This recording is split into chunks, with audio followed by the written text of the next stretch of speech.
Good morning to you. Mark Sott with HurricaneTrack.com here. It is Monday, the 7th of November, 2022, and my purpose here today is to tell you, at least from my perspective, what you can expect from Nicole.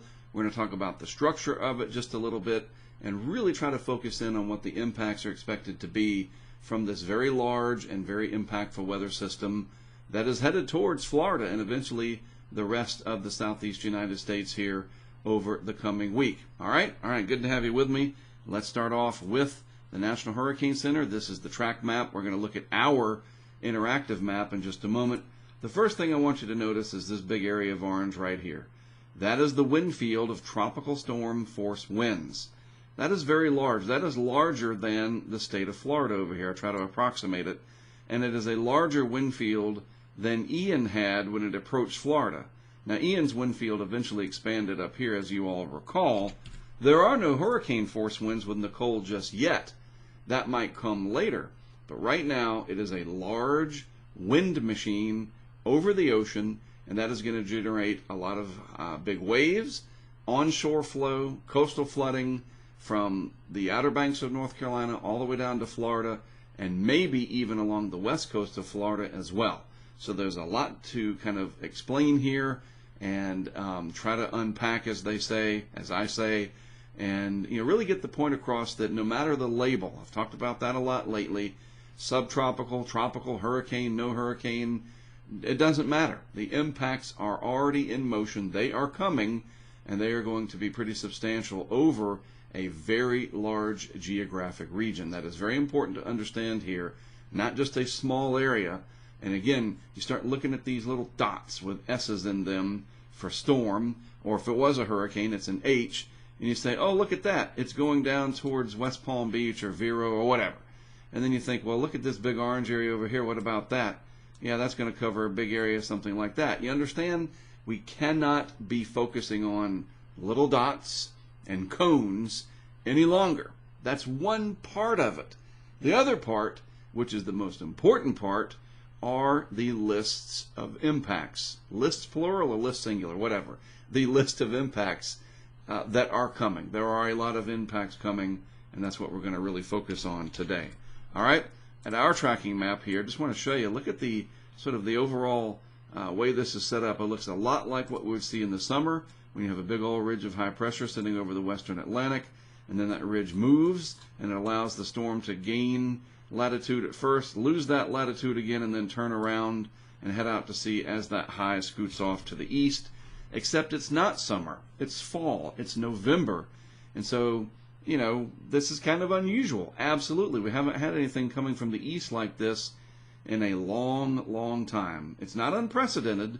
It's not in, well, this has never happened before, but it is a very rare event indeed. A couple things that I want to point out. Let's go back to the Hurricane Center homepage.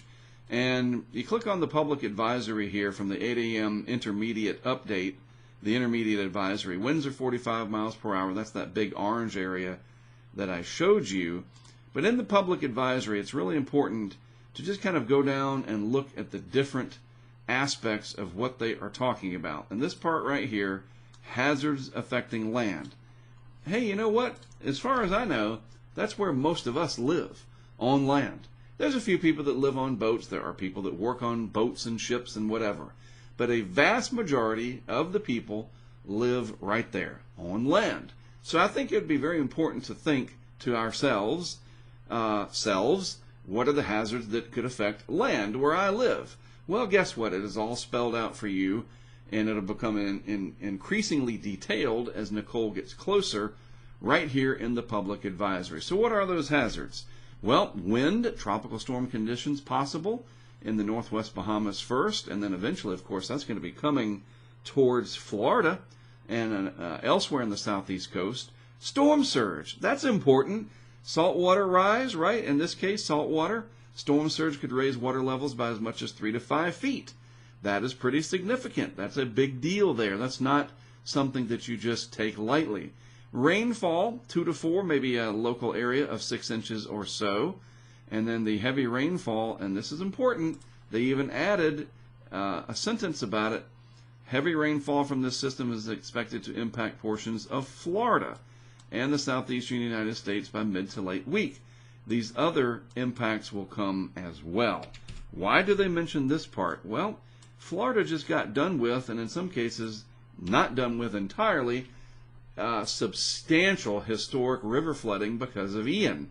Now we're going to pile on a lot more rain from this system, and it's not going to be moving very fast. It's not going to be slow like Ian, but it's not going to get in and out. And in fact, it could come in and kind of slow down as it makes that turn that we see in the maps there. The rain is going to be an impact as well. So this is what we need to focus on. Screw the label. Seriously, forget it. Just block that out. It's Nicole. It's a storm. It's a big storm. It's bigger than you. It's bigger than me. It's gigantic, and it's going to have a huge footprint of impacts over the coming days. I mean, look at it on satellite. Now, first you might think, come on, that looks like garbage. And again, that's just another label that people that, for whatever reason, just don't understand how science and weather and impacts work. I don't know. Maybe it's because I'm too close to it, and I've done this for all of my adult life. But I look at that and I think, wow, that's a lot of energy out there. Yes, it looks like a gigantic comma, but who cares? There are impacts inside that gigantic comma. There really are. And all of this is going to be making its way, as we know on that track map there, something like this over the coming days. And so you're going to have wind and onshore flow all across the southeastern United States. Some areas more prone than others. We can't pinpoint it right down to a specific acre of coastal property, but this entire mass of storminess and energy and wind and rain is all headed in the direction of this area with everything. It's bringing everything. It is not a focused eye wall situation like Ian, where the worst of the conditions are right there near the center. Very important to understand that. That could still happen, that it changes its structure and becomes more focused around the center, but that's going to be the last 24 hours before landfall, if it happens at all, somewhere in this vicinity through here as Nicole moves across the Gulf Stream. Very warm water there. The atmosphere kind of flips around a little bit and allows Nicole to transition and tighten up and become a lot more tropical in its structure. Warm towards the center, more focused wind field, but by then the giant wind field will have already set all that water into motion towards the southeast. I'm telling you folks, put me down. Mark me down as saying, what do they say? Mark my word. My name's Mark, so there you go. Mark my words, pun intended, this will be a big deal. All right? And people are like, oh, it's hype, it's fear-mongering. Like, hey, fine. Dismiss it. Dismiss it at your own peril. I've done this long enough to know what's coming. And you see something that big, and the Hurricane Center, the different Weather Service offices really beating the drum that this is coming. I don't know what else to do. I'm presenting it. It's coming. Be ready. All right. Enough of that. Let's move on. Energy. There it is. Large area of vorticity. If that concentrates more and focuses in the vicinity of the last 24 hours before landfall down here, yes, it could become a hurricane. But again, that's just a classification. Who cares? I know to some people it perks their ears up more. Sorry, but hey, what can I do? I'm just pointing out what we've got down here. That's a lot of energy. Yeah, it could focus, but even if it doesn't matter. That's a lot of energy headed towards the southeast coast and Florida. Yes, water temperatures are going to be warm enough through here. I've talked about this for several days now. That is not going to be the impediment. The impediment will be dry air that helps to make this that subtropical classification. It's got sort of this hybrid look to it. If that dry air gets mixed out and it can change itself structurally, sure, it could become a more focused hurricane in its structural and classification status. And yes, the water temperatures are certainly warm enough. The upper ocean heat content is there as well. And that could make it more problematic. Agreed.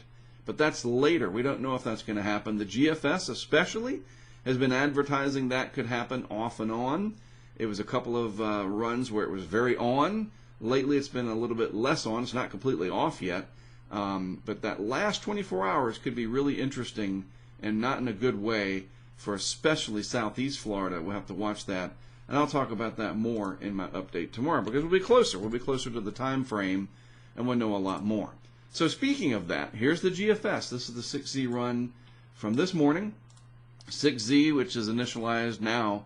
6Z means 1 a.m. Eastern Time. UTC or Zulu time doesn't change. We change our clocks and whatever. So this is initialized basically at 1 a.m. Eastern Time. And here's what we got. That is the vorticity signature of Nicole. And it looked pretty good. It's got the initialization down pretty solidly. I like that. You know, it captured it well. And you can see just the large energy field associated with the whole thing. And that's the problem here. If it bundles that energy, look out. It could be more potent at landfall in Florida. But what if it's not? Well, it's still going to take all of that energy that we see there and move it towards Florida, south of this ridge. That is such a summertime pattern look for the most part. Unbelievable. Just, I mean, it really is, especially for early, almost to mid-November here. It's trapped underneath this big area of high pressure to the north, and it sends it to the southwest, or west-southwest anyway, towards Florida, and then it makes landfall across southeastern Florida, maybe going across Lake Okeechobee. Now, the 6Z GFS brings it back out into the Gulf more. Is this the start of some kind of a trend? We're going to have to wait and see. Let's get rid of the telestration so we can see what's going on. That's 4 days out, and then finally by day 5, it comes back towards the coast. That could be problematic. We're going to have to watch and see, because at this point, it is definitely fully tropical. It's over warm enough water. The atmosphere is colder this time of year above it, what we call the tropopause. And I'm going to show you a tweet about that in just a moment.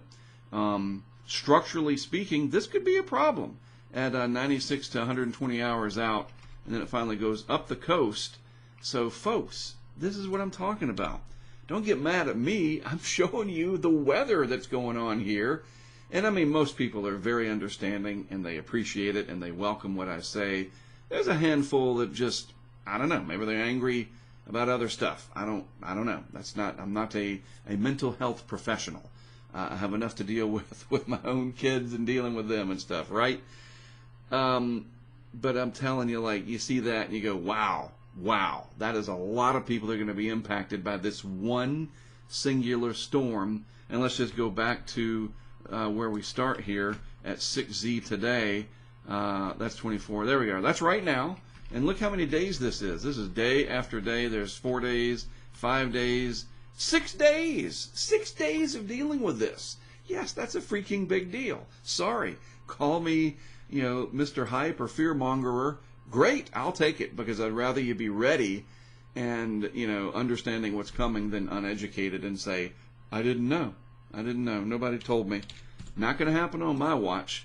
All right. What does the Euro say? I know there's this whole Euro is king, Euro is better. I don't get it. It's like, sometimes it is and sometimes it's not. Believe me, the Euro whiffed on a bunch of stuff the last few years, just like the GFS has. It's not a freaking competition. I mean, come on. It's just not. But whatever. Euro, same kind of deal. Large wind field.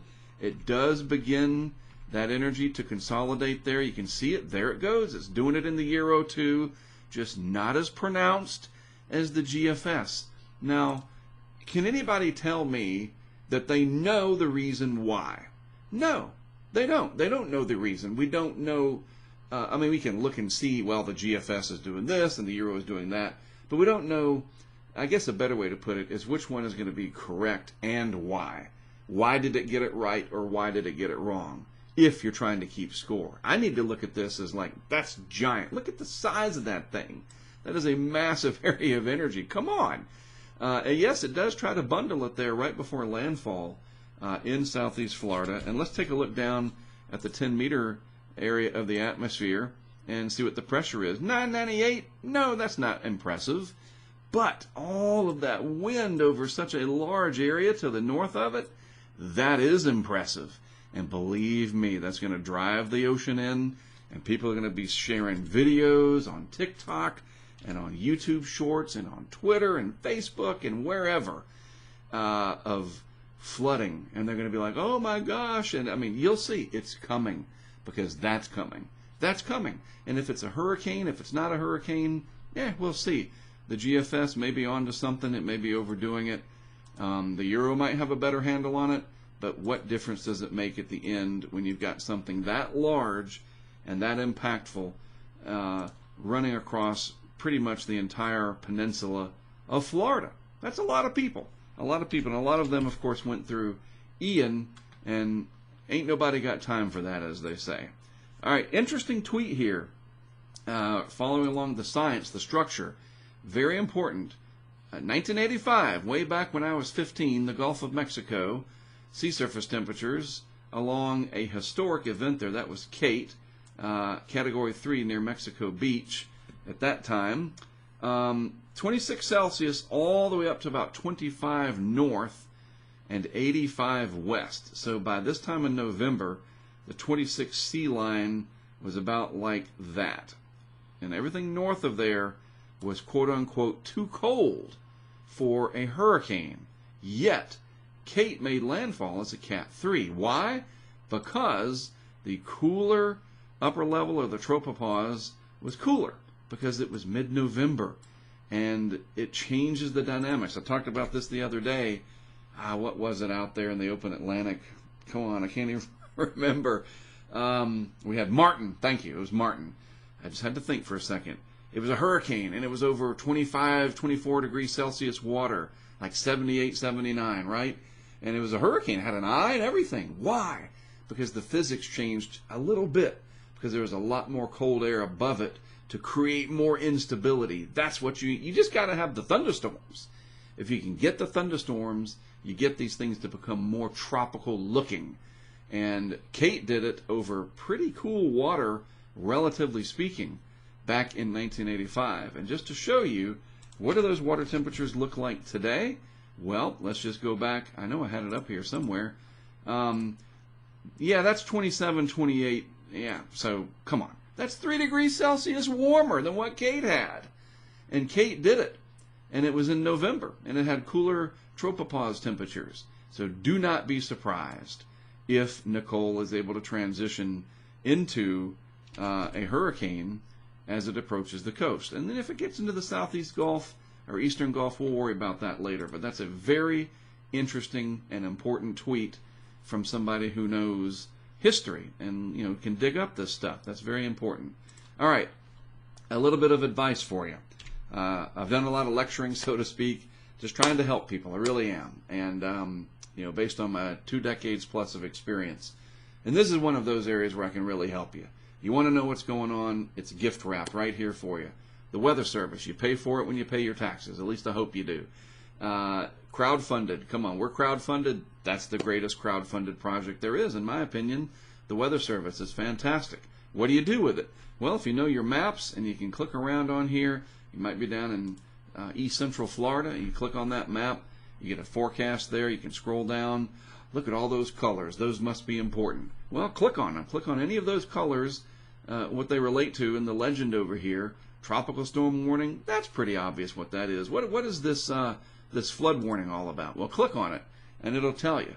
It's written by, these products are written by, authored by people at the local weather forecast office, in this case Melbourne, or maybe out of Jacksonville, and it's local. It's very local. The Coastal Flood Advisory, information about that. All of that is going to be very important in the coming days.